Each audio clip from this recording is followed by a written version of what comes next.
So my session was more on to deployment of cognitive apps on IBM Cloud, right? So at IBM Cloud, what we did is we took the underlying layer of programming and we replaced it with something called a visual flow programming, right?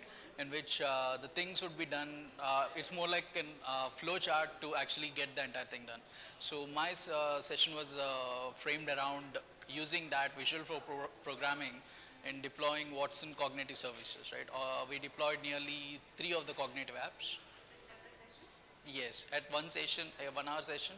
I mean, that's how things get easier, right? When you are using visual flow programming.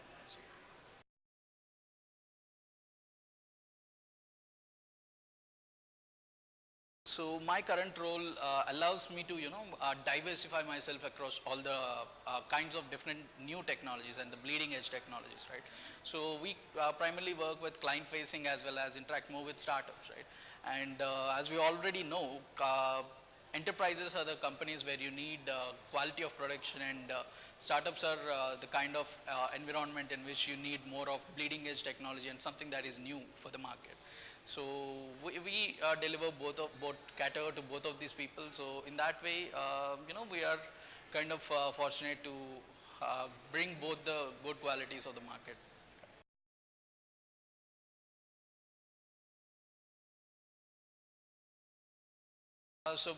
I'm pretty new to this professional industry, but in the sense I worked in multiple startups and had some of my own. So I've been dealing with machine learning and Internet of Things for the past 3 to 4 years.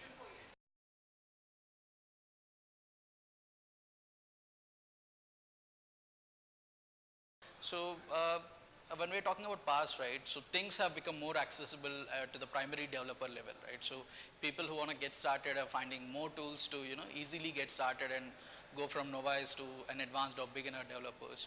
And people are already in the field are pretty much blessed with an opportunity to see the rapid growth in things that are happening, right? So things have been fun a lot.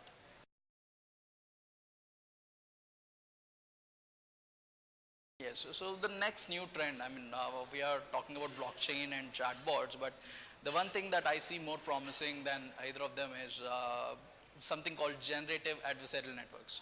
Again, right? So these are the networks, this is a new line of machine learning that actually deals with, like generating something new out of the data that doesn't exist, right? So compared two adversarial networks fight each other. For example, you can talk about a computer generating painting, or it can write a song, or you see the new motion to motion animations in which you take one character's motion and transfer that to someone else, and that works with audio, that works with video, everything, right? Those are the something that is really promising right now.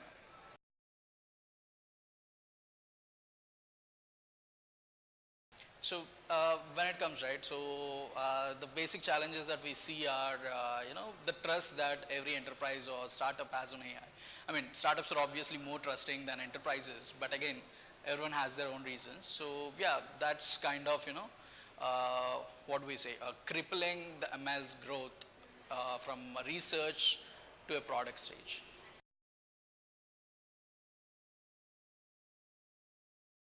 Talent pool in India is like, if we're looking at from IBM's perspective, right? So India is the second largest country of developers, and we are supposed to cross US by end of 2020, right? That's the prediction. So when you're coming for average, there's an overall growth in the developers that are coming out of every college or out of every company. So even the talent, right? So India has always been a talent hub, like, so most of the research papers and most of the things that require constant working and which are into bleeding technology are proudly part of India's output.